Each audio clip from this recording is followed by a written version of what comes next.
Is there anything you would have done differently? We reported a true story. Our colleague Brian Williams is back in Kuwait City tonight after a close call in the skies over Iraq. Controversial Supreme Court nominee Brett Kavanaugh and questions about Kavanaugh's drinking in the past. Sean Hannity, come on up, Sean Hannity. Today, Andrew Cuomo is having a moment.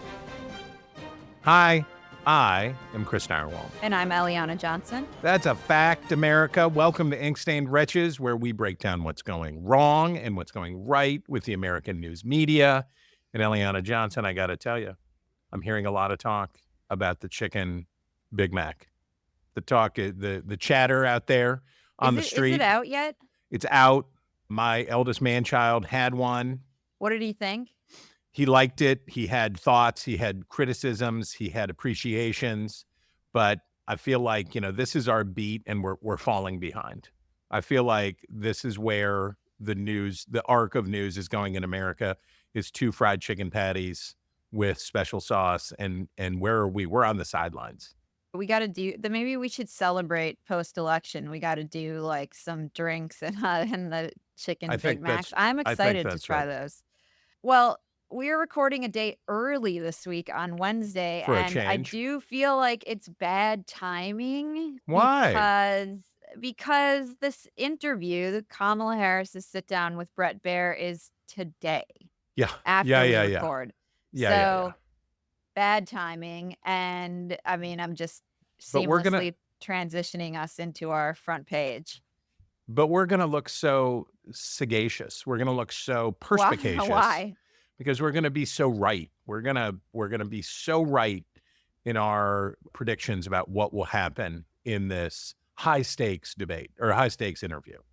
Okay. So you start. Well, our front page is Kamala's big media tour.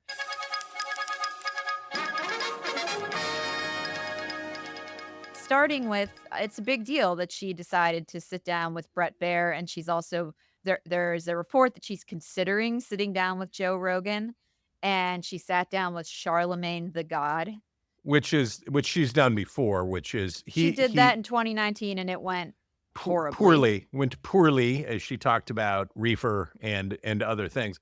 But Charlamagne the God is a dangerous interview because he is more ideologically aligned with her. Whereas Fox News and Joe Rogan are not. All right. So what's going to happen? Well, the AP reports Vice President Kamala Harris will be interviewed by Fox News anchor Bret Baier on Wednesday in Pennsylvania as she steps up her travel and conversations with media outlets in the closing stretch of the presidential campaign. It will be her first sit down with the network and her first interview with a news outlet outside of her ideological comfort zone since becoming the Democratic nominee. What do I think will happen? I think this will go as her other interviews have gone, where she's incredibly cautious in these interviews. She plays it very safe and doesn't say much about what she would do, doesn't add a lot of clarity on her positions. And I think her advisors heave a sigh of relief when they're done. But what you don't hear is a lot of people saying that was a really great interview. So I think it'll be, maybe no harm done, but I don't suspect it to go much differently than any of the others. What do you think? So this is a higher pressure situation for Bret Baier than it is for Kamala Harris, because when you have an interview like this, or a town hall or a debate, the first question is always, who gets to set the tempo?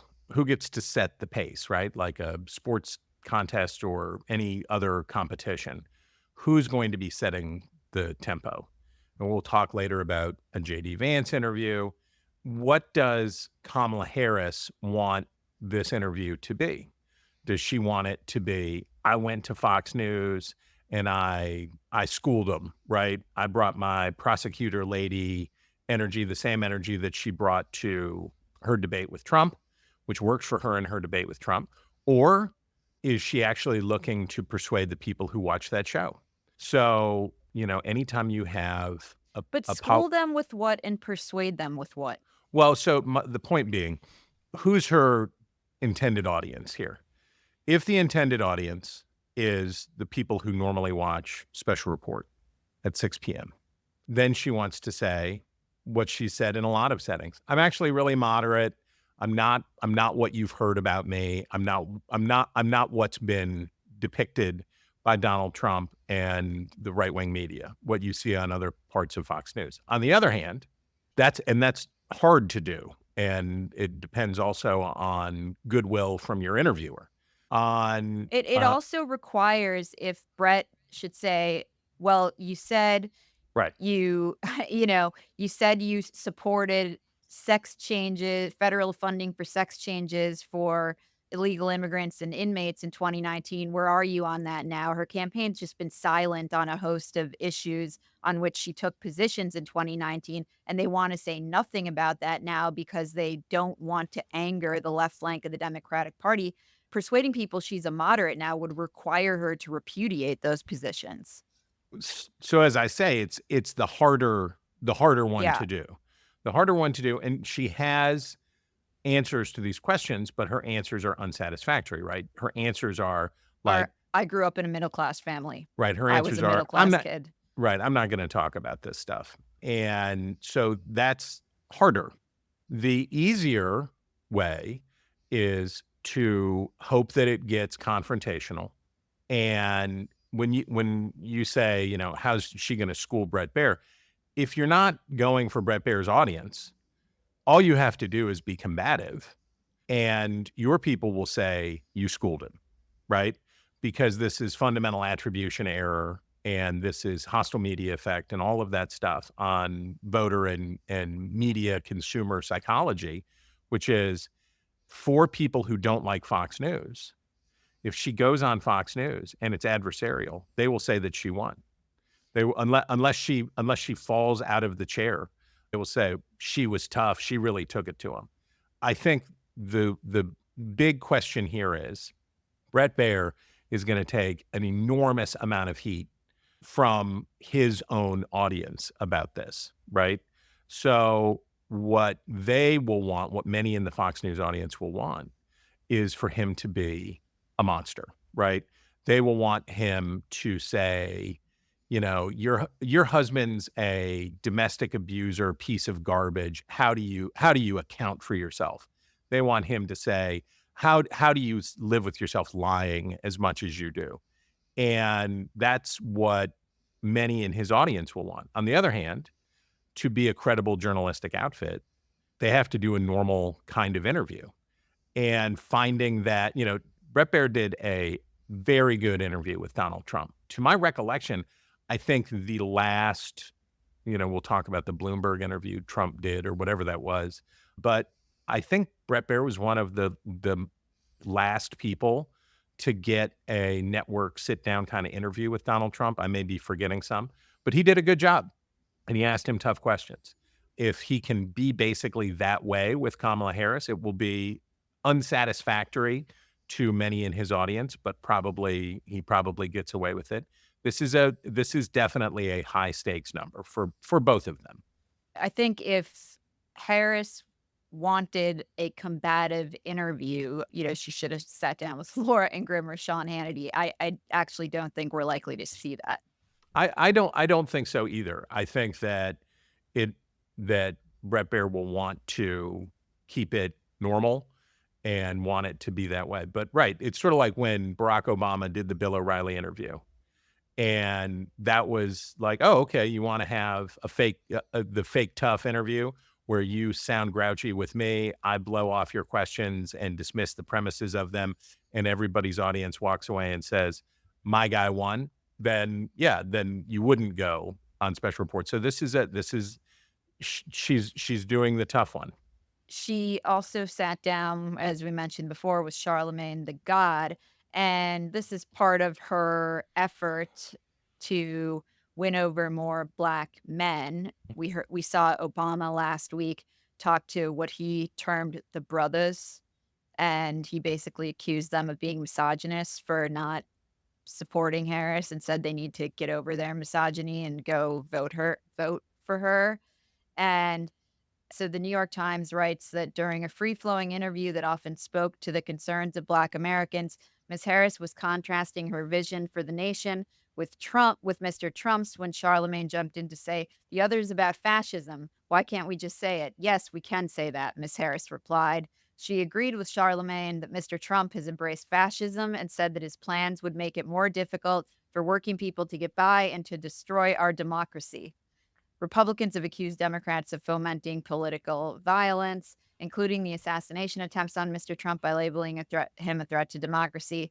Mr. Trump has repeatedly described Ms. Harris as a fascist. And so this interview came at the same time as she unveiled an agenda for Black men that included the blatantly unconstitutional $20,000 loans to Black male business owners that will never pass muster. But anyhow, this is obviously part of a last-minute Harris campaign push because they realize that they're trailing Joe Biden's 2020 numbers with African Americans, and it's because of their support among Black men. One of the things that has long tantalized Republicans about Black voters, particularly Black men, is that they are more culturally traditional even than a lot of white men, or maybe even most white men. It would depend on how we define traditional, but we can remember in the struggles around gay marriage 15 years ago that things like Proposition 8 in California and other ballot initiatives in places with substantial numbers of Black voters, opposition to gay marriage was often the strongest in the Black community. And Republicans, when Donald Trump said that, Black people will vote for him because he's a felon, that was off. that was off, but it speaks to an attitude and idea that Republicans have about Black voters that is not entirely wrong. And one of the things that Kamala Harris is dealing with is that if you were going to say who's a group of people other than women in the United States who would have a problem potentially with a female president, Black dudes are a place that you'd go looking. If you were looking for those voters, Black men would be a place that you'd go looking for those voters. Well, Chris, do you remember this just makes me recall in 2019 when Pete Buttigieg just really wasn't doing that great with Black voters, but the mainstream media, they just wouldn't say why. Right. And it was obviously because he's gay, but they couldn't write it. Well, yeah, he was gay, but he is gay, but he was a progressive technocrat, and he was for the same reason Black voters didn't like Bernie Sanders, same reason they didn't like Elizabeth Warren. A lot of them didn't like Elizabeth Warren works in Harris's favor, which is for minority groups, cultural representation matters. They want to see themselves in the people that they're voting for. And Pete Buttigieg was never going to be that guy. Never going to be that guy. But if you want to think about how Kamala Harris has changed as a candidate in 5 years, her Charlamagne the God interview then and interview now are a great encapsulation. He's changed as a figure too, right? He's a different media figure now. He's much more mainstream than he was and all that. But her interview, if we think about how her first presidential campaign fell apart, is that she went in and she was a goofus, right? She was talking about smoking pot, I'm Jamaican, blah, blah, blah, blah, blah. And she was unready. This interview was much more boring, but she was definitely you can see how she approaches the media differently now, of course, with a lot more on the line than she did then. Chris, J.D. Vance had a real moment with Martha Raddatz on ABC's This Week over the weekend. And this is what I meant when I said that Kamala Harris will never leave an interview and have people saying that was amazing. This is the kind of moment I was talking about where J.D. Vance had a response, I think, that just left people really impressed. He totally clobbered Martha Raddatz. So he was on ABC's This Week, and she interjected with a fact check about the number of apartment complexes in Aurora, Colorado, where former President Donald Trump had just been campaigning, that have been taken over by Venezuelan gangs. And let's just play that clip. The incidents were limited to a handful of apartment complexes, and the mayor said our dedicated police officers have acted on those concerns. A handful of problems. Only, Martha, do you hear yourself? Only a handful of apartment complexes in America were taken over by Venezuelan gangs, and Donald Trump is the problem and not Kamala Harris's open border? Americans are so fed up with what's going on, and they have every right to be. And I really find this exchange, Martha, sort of interesting because you seem to be more focused with nitpicking everything that Donald Trump has said rather than acknowledging that apartment complexes in the United States of America are being taken over by violent gangs. I worry so much more about that problem than anything else here. We've got to get American communities in a safe space again. Chris, what did you make of it? Well, that's the kind of interview where it's about mobilizing, not persuading. So he didn't go on ABC This Week to have people who watch ABC This Week say, oh, I really like J.D. Vance. He went on to say, I went into the lion's den. I took on ABC News, the people who bushwhacked Donald Trump at the presidential debate, and I beat him down. And I don't know what Martha Raddatz got out of it, other than probably a very unhappy Sunday. But, you know, that this is the two Vances, right? So you have Vance, the nice country boy, and then you have Vance, as Donald Trump would say, a real killer. And, you know, the people who try to corner J.D. Vance are going to find out that he's not easily cornered, and he's very good at this stuff. The other thought I have is, sure, like these clips have a use beyond the people who are tuning in to watch that show. No, that's what I mean. That's his audience, right? In that, but I actually am not sure that if you showed that clip to an independent voter, that Vance wouldn't actually persuade people. Yeah, his response was persuasive. I thought. For people who are concerned about immigration but can't bring themselves to vote for Donald Trump, right? If you're a person who's concerned about immigration, but the January 6th, steal the election, you can't do it with Trump. J.D. Vance was talking to you because those are the people. J.D. Vance has very much been targeting the same voters that Kamala Harris has been targeting with Liz Cheney and these moves to the right, which is this issue is too important. When I talk about persuasion versus motivation, there's motivation. When we talk about motivation, it's about motivation to vote at all, right? Are you gonna get out there and vote? Are you gonna do it? And what J.D. Vance would tell you is that the stakes are simply too high, and that whatever the many deficiencies of Donald Trump, that the stakes are too high, and this issue is just too important, and you have to do it. So Trump was it just yesterday, on Tuesday?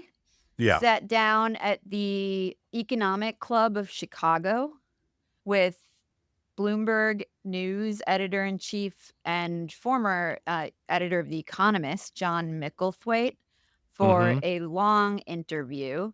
And Chris, you flagged Sean Hannity gushing over the two. They really did go back and forth quite a bit.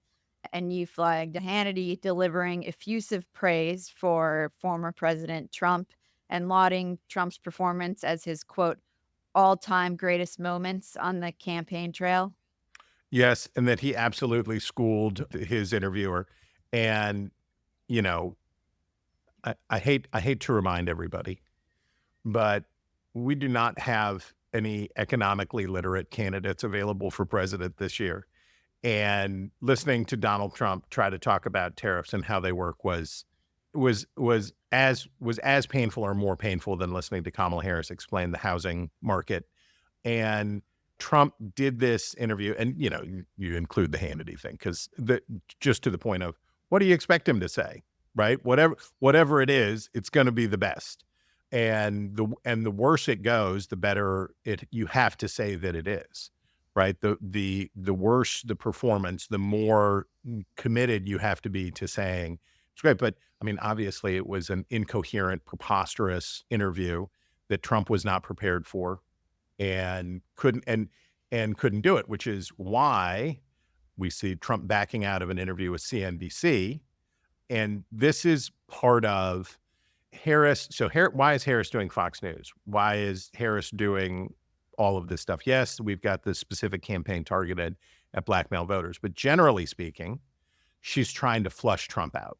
Trump is trying to, he believes he's going to win this race, and he likes the way that it's going.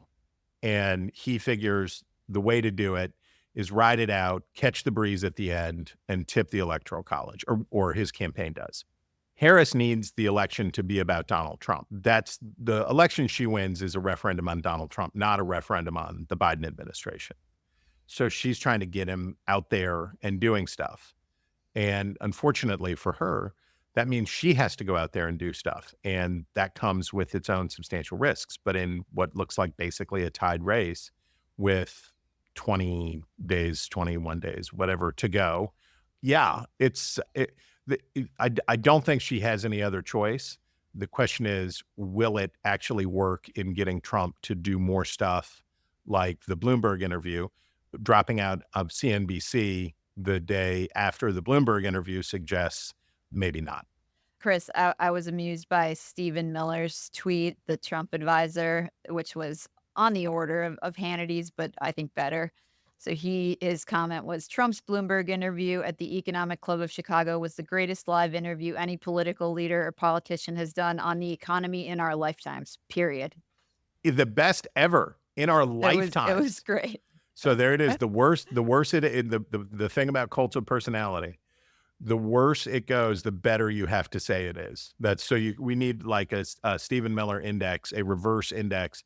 The more effusive the praise, the worse it must have been. I enjoyed that. Okay.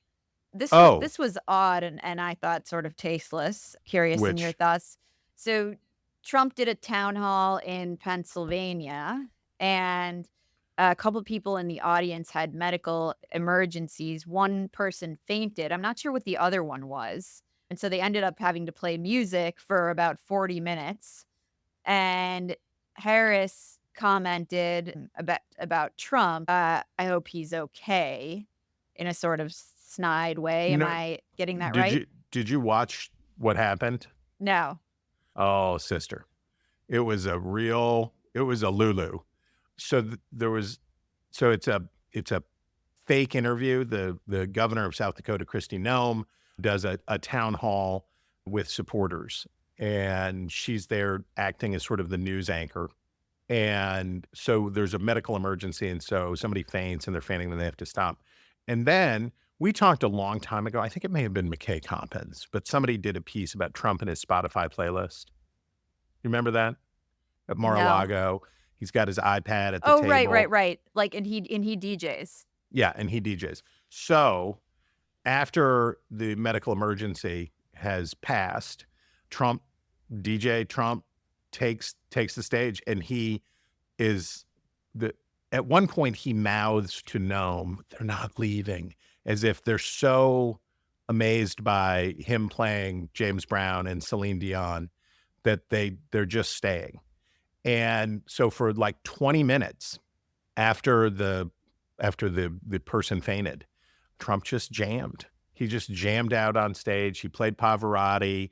He called his playlist out, and he just hung out. And then at the end, just sort of walked off.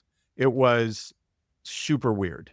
And I include it to say, these are the perils of friendly interview. This is Friendly Interviews version 5 million.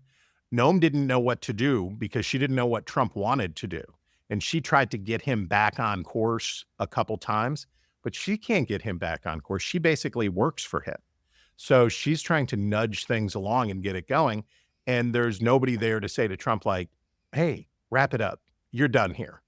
And so the perils of friendly interviews or pseudo interviews, volume 10,000. So I need to go watch this. Yeah, it's a surreal moment in American political history for sure. Okay. Okay.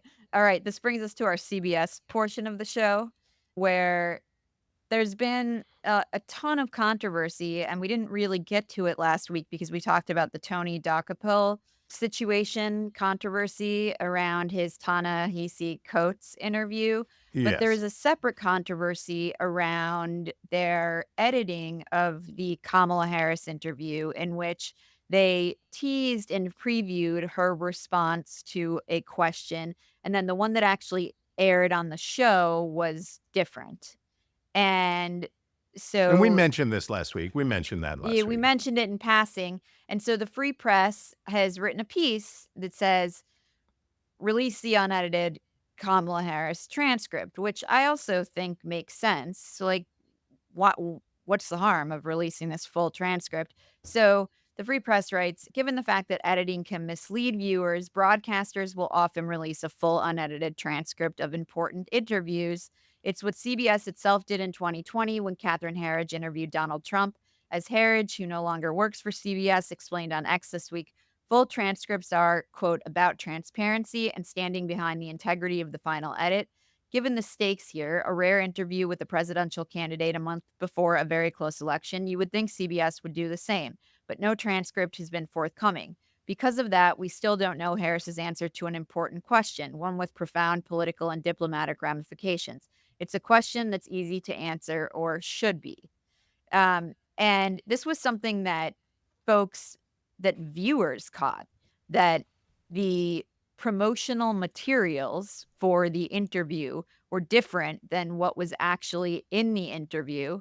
And the question at issue was, Whitaker asked Harris whether the Israeli Prime Minister Benjamin Netanyahu is listening to the Biden-Harris administration and whether they have influence. And the two answers were different. So that's what this is about. And I have found this interesting because it's typically the interview subject, so in this case, Team Harris, that wants the full transcript out. And typically politicians or the person being interviewed, it's, a lot of politicians, they will record on their side the interview as well because they fear misleading editing. But we haven't seen anything like this from the Harris team, like no complaints on their side. And they're actually aligned with CBS in keeping this thing under wraps. So I found that quite interesting. And it leads into our next item, where Mike Johnson did an interview with CBS about Hurricane Helene. And his interview was edited. And he complained about it and went on Twitter and released his version of the interview, which shows how it was edited. And he's unhappy about the way it was edited. And I say that only to make the point of that is much more typical, where the interview subject comes out and said, their edit was misleading and here's what really happened and see it for yourself. But so I do find it interesting that Team Harris seems to be quite pleased with the edit that CBS News made. The discrepancy that caught, as we talked about last week, the discrepancy that people caught between the promotional clip and the interview itself wasn't material, right? It wasn't like, oh my gosh, she said that she actually, eats babies, and then they cut that out. I don't know. CBS is in a very bad place right now. And I don't know how much the pressure that they're feeling plays into this. And frankly, I don't know what their policy is on releasing interviews. Right. Like there's clearly precedent for it. But and by the way, like they screwed up. It looks weird and it looks bad to show one answer in a promotional clip and another answer in the interview. Like there should obviously be some consistency at a time when there is enormous skepticism and distrust of the media. It's a screw up. Well, the other thing here is when, and as Johnson points out here, when you've got a feeding frenzy going on and you have a hostile outlet that is in trouble, get them, right? Like when Fox goes through its pains Democrats are going to be right there to say, you know, let's go get them. So CBS is really they're in the dunking tank right now. It's not a good time to be there. And the Wall Street Journal wrote a piece about Wendy McMahon, who is the president and CEO of CBS News. And it was an interesting insight on how it works.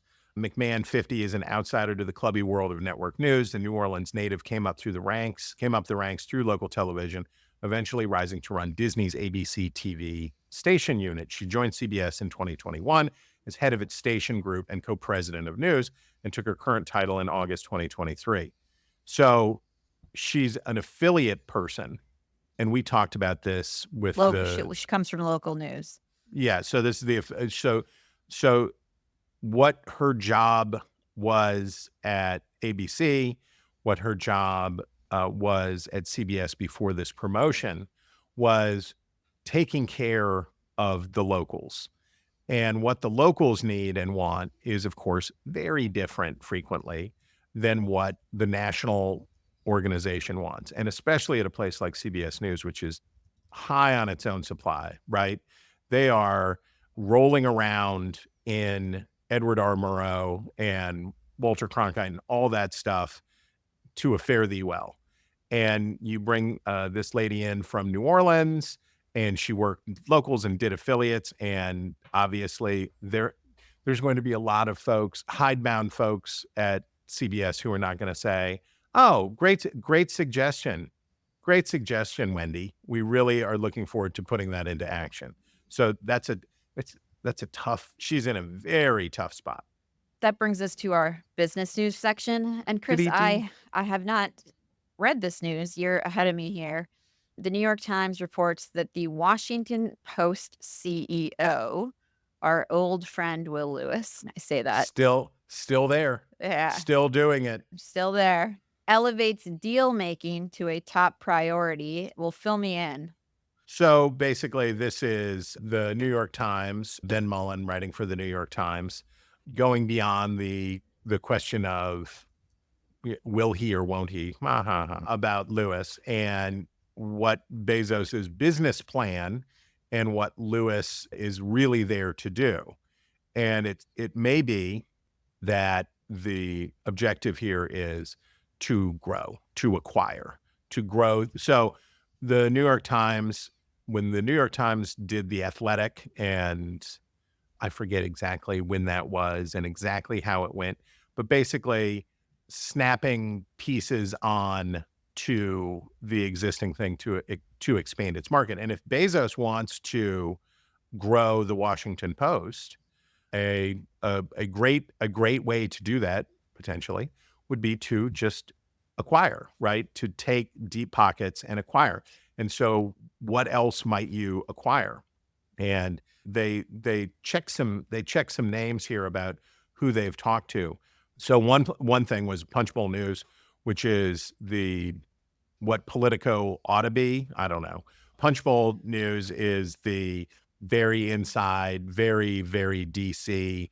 What's the latest on everything? What's going on today? Very granular and very well sourced Punchbowl News. So adding appendages to the Post instead of just trying to fix the Post from within.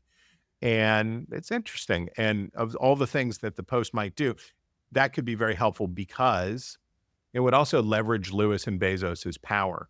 Instead of just having to push things through the newsroom on K Street, if they're adding constituent parts, they might have more to say about how those constituent parts go, or they could buy constituent parts that were aligned with their mission. So it might be a workaround of the newsroom. Okay, Chris, I'm going to need you to do the next one too. Sorry. No, that's okay. Oh, well, this is on the question of nonprofit news. So this is from the Neiman Lab. Midwestern news nonprofit The Beacon shuts down its Wichita newsroom. The Beacon, a prominent Midwestern news nonprofit that began publishing news coverage in Kansas City in 2020 and expanded to Wichita in 2021 with almost $4 million raised from local philanthropy and the American Journalism Project, is shutting down its Wichita newsroom 3 years after its launch. And the I include this just as a cautionary tale. There are a lot of good folks who, probably some bad ones, but there are a lot of good folks who want to make charitable donations to the news business and try to help local news. But if you go places and do things that the market won't support, the market won't support them. And when you have a business venture that fails, the market corrects it. When you have a philanthropic endeavor that fails, you don't get the same kind of market cues and all this stuff. So I would just say, I hope people continue to invest in local news, but I hope they're investing. I hope they're not just giving, because charity, we've talked many times about the problems of government subsidy for news, but the problem with charitable news is that it may be disconnected from market realities. So that's all. Chris, that brings us. Oh wait, I almost skipped our style. How dare you? I know. All right, that brings us to our style section, where we have this incredible profile. The headline is "The Endless Downfall of a Crypto Power Couple." What a it story. Is about the former FTX executive, Ryan Salem, and the crypto policy advocate, Michelle Bond, who was also a Republican congressional candidate, and about how they are living. He's on the precipice of going to prison, and she's got a legal case against her. His is for campaign finance violations, where he was convicted of straw donations. And the Times writes, I mean, it's amazing. And there's pictures of them in their $4 million home in Potomac that is going to be sold, and the money given to victims of FTX's fraud.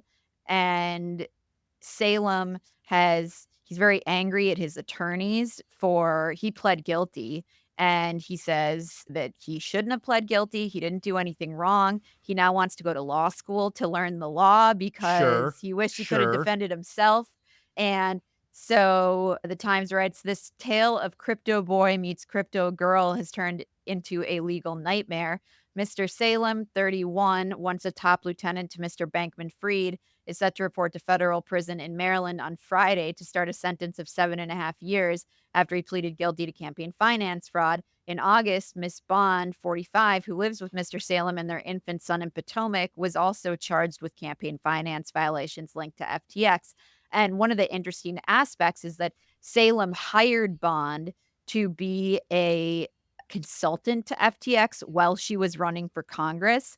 And she got a $400,000 signing bonus to the company and then a $100,000 a year salary. And I think the prosecutors are arguing that that was actually a contribution to her campaign that was disguised. So it says around the time, that comes next. So around the time Ms. Bond started her campaign in May, Mr. Salem instructed an FTX colleague to create a consulting agreement for her, $100,000 a year plus a $400,000 signing bonus, according to prosecutors. When the employee asked who would oversee Ms. Bond's work for the company, Mr. Salem responded, me. Ms. Bond spent the money on her congressional campaign, the prosecutor said.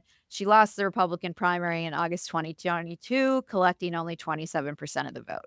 It's a great piece. It's a great piece. And its author, the writer, is David Yoth Bellany, did a great job. It's packed with details, but still a compelling story about two people who, I will say, when you hear about them, they seem like contemptible figures. And then you read it and you see that it's a story as old as time, right? When there are booms going on, people start to believe the impossible and will preserve that fiction at great, great cost. It's a very good, very compelling read. It's great. Well, that breaks. He could use some tips on dressing, but I will, Which one? Salem? Yeah. What's your beef? I don't know. It's just children's clothes. Oh yeah, the shirt I'm not into. Oh, the belt's bad. It's just children's clothes. You're doing an interview with the New York Times. It's bad. Don't dress like a child. This is, and the Chris, the you know how the far down dungarees. on his list of concerns his Yeah, outfits that's must why I be say right now? I'm not here to dunk on his clothes, but Yeah. the clothes that he was wearing when the times were good were also children's clothes. So adult clothes, maybe if he had worn adult clothes, things would have turned out differently for him. Maybe. Okay, that brings us to our obsessions of the week, where we break down the stories we can't get out of our heads. And I wanted to talk about these plagiarism allegations against Kamala Harris that have been leveled by the Manhattan Institute fellow and political activist Chris Rufo, who posted these to his Substack. And there are several instances in which she has plagiarized in her books. And so, okay, not the biggest story in the world. Are you suggesting that Kamala Harris didn't write every word Right. of her campaign book? Hi. Well, her ghostwriter then plagiarized, which Yeah, is yeah. another issue. But Rufo has this way of presenting what he's done as everything is the biggest story and the biggest deal in the entire world. However, like the ghostwriter did do this, and her name is on the book, however big a story it is or isn't. So the Times wades in to cover this, and the way they cover it is conservative activist seizes on passages from Harris' book. Seize, not pounce? Seize, not pounce? A report by Christopher Rufo says the Democratic presidential nominee copied 5 short passages from her 2009 book on crime. A plagiarism expert said the lapses were not serious. I mean, this to me just seemed so ridiculous. Let's stipulate, like, this, I don't believe this story is going to have much of an impact on the election. However, the Times is perfectly capable of figuring out whether she copied the passages or not, and figuring out who the ghostwriter was.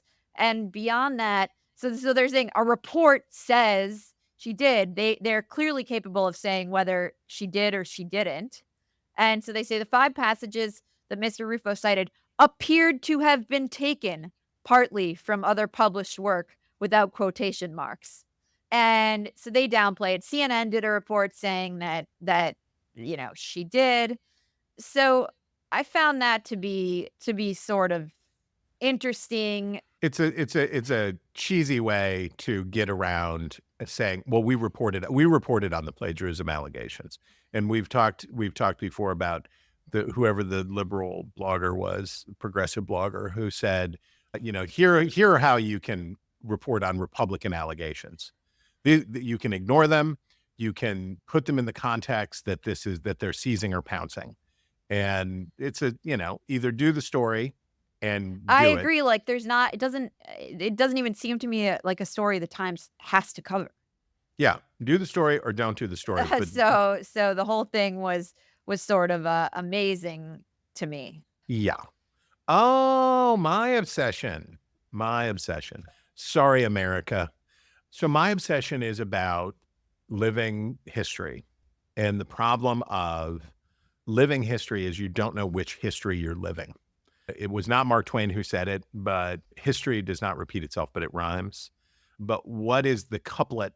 What are we rhyming to is the question. And if you ask Charlamagne the God or whomever, it's the 1930s and fascist forces are gaining traction in the United States, and the authoritarian tendency is at the brink, and that's what's going on. If you ask, I don't know, Tucker Carlson, I don't know who, but this is the end of Western civilization. It's happening. It's a Nietzschean nightmare in which the tyranny of the clerks will destroy us all, and it's right there. I hold out as a possibility that one of what we may be rhyming to is something pretty frequent in American politics, which is radical partisan realignment. We have people playing way out of position, right? There are a lot of Republicans and a lot of Democrats who are not comfortable with where their parties are in the main, and there's a ton of tension there. We saw what happened in the 1970s when the neocons migrated, 60s and 70s, migrated out of the Democratic Party into the Republican Party. They changed the Republican Party when they arrived.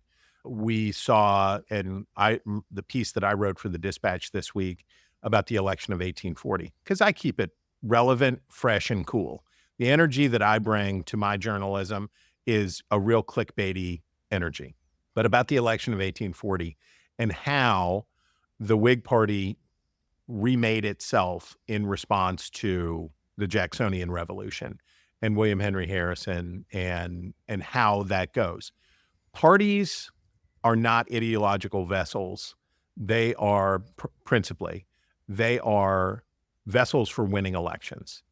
And the great piece, useful piece from Dave Weigel at Semaphore, talking about how when you, and I know Republicans don't believe that Kamala Harris is really moderating and that it's really a ruse and that as soon as she wins, if she wins, that it will be all woke, whatever. I know, I stipulate that they don't believe it.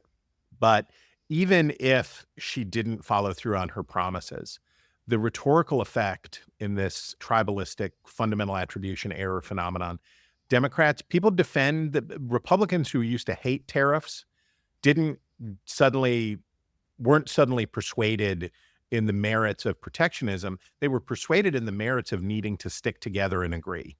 And I point to and it could have been a facile file, but I don't want to be mean. Nick Confessori for the New York Times Magazine, the piece is University of Michigan doubled down on DEI. What went wrong?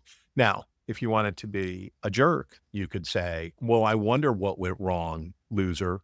But what this is a serious effort, an earnest effort to talk about how Michigan got tangled up in its own underwear and rethinking the approach to these questions and how it got off the beam. And I'm not suggesting that the progressives or that the New York Times or whatever is going to become a foe of DEI. But much as we saw at that famous piece about Smith College, the rethinking, the ongoing rethinking taking place on the American left about how to win elections, right? Reason is the servant of the passions. And if the passion is to win elections and make sure that Donald Trump doesn't become president again, people will go through extraordinary changes and pretty quickly.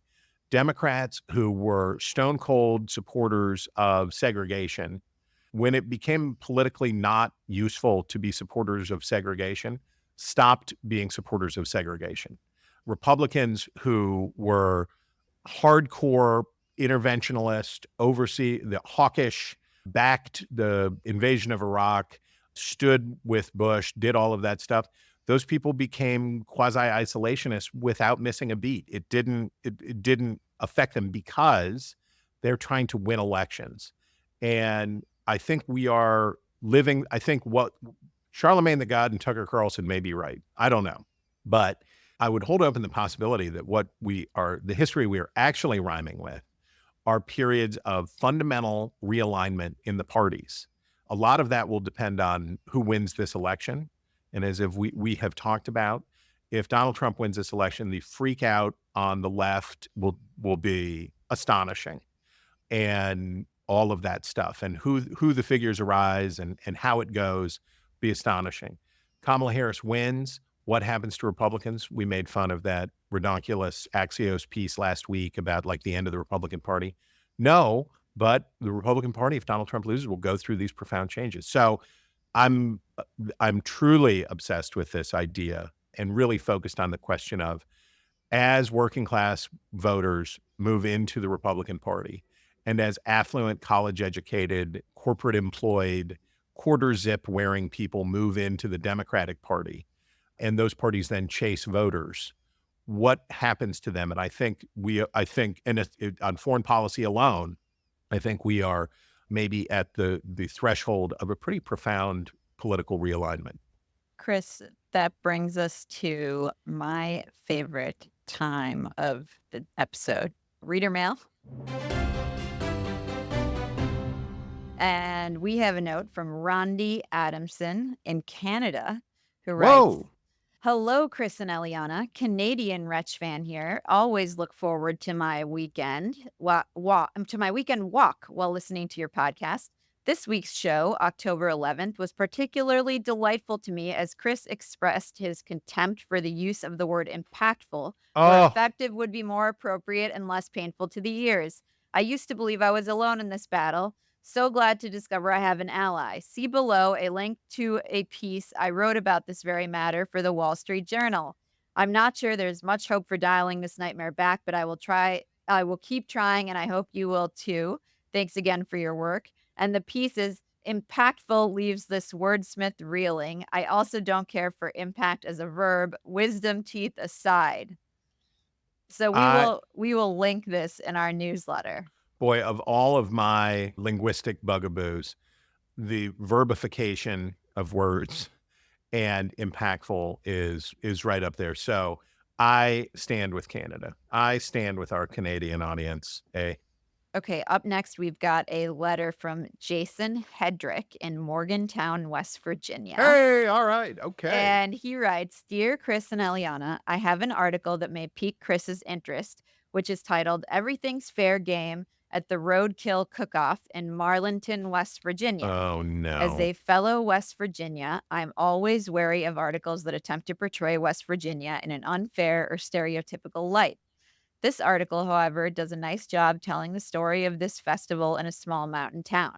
At the festival, though, the food is not actually roadkill, but roadkill inspired, and the dishes are largely from locally harvested and sourced food. The article presents the festival as a link to the community and region's past, and as more than just a bunch of hillbillies eating squirrels. Instead, West Virginians have a long history of culinary self-sufficiency. Growing up in rural West Virginia, I regularly try to find Appalachian ingredients and foods like ramps, morels, and pawpaws." Appalachian. What are pawpaws? Pawpaw is a mountain banana, and it makes the greatest ice cream I have probably ever had.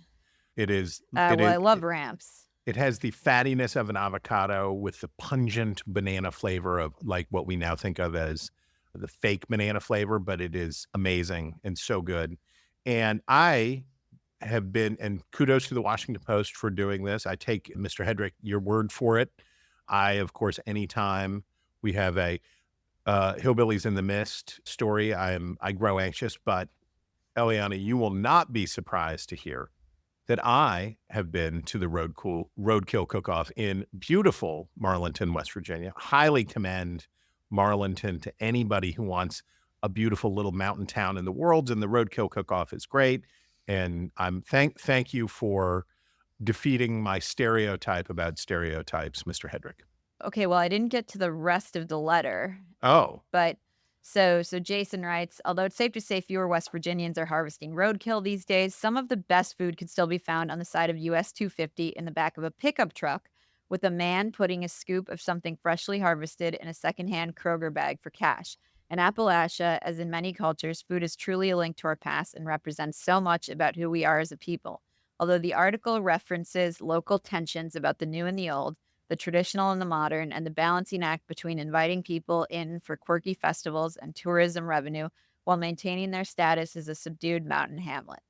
However, the through line is that the culinary customs of yesterday are a common link between festival goers and a nod to their proud past. Love the show and look forward to it every Friday." So the article is in the West Virginia News, and we will put it in the newsletter for everybody.